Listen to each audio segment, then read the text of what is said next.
প্রিয় মুসলিম ভাই দেখেন কি অবস্থা, একটা গাভীর 3টি বাছুর হয়েছে। তো আল্লাহ তাআলা চাইলে সবকিছুই সম্ভব।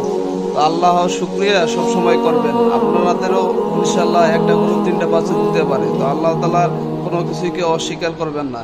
এখানে দেখে কিছু শিকার আছে, একটা গরু 3টা বাছুর হওয়ার মানে কি, একটা পশুর যদি 3টা বাছুর হয় কখনোই একটাই হয়, একটার উপর 2টা হয় না, সেখানে 3টা হয়েছে। তো আল্লাহ তাআলা এর মাঝে কি বুঝাইছে, আপনারা কি বুঝতেছেন?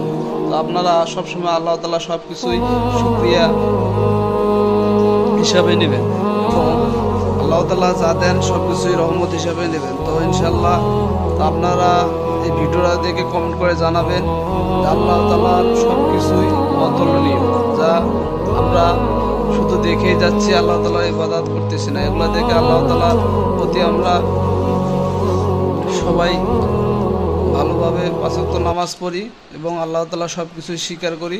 তো ইনশাআল্লাহ সব কিছুরই আল্লাহ তাআলা বরকত বাড়ায় দিবেন ইনশাআল্লাহ।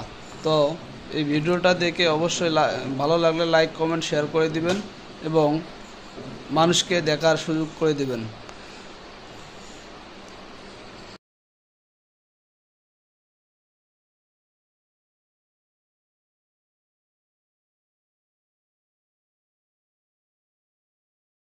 প্রিয় মুসলিম ভাইরা, আপনারা ভিডিওটা দেখে বুঝতে পারলেন যে এখানকার কি অবস্থা। তো আল্লাহ তাআলা চাইলে সব কিছুই সম্ভব। তো আল্লাহ তাআলা শুকরিয়া অল টাইম করবেন।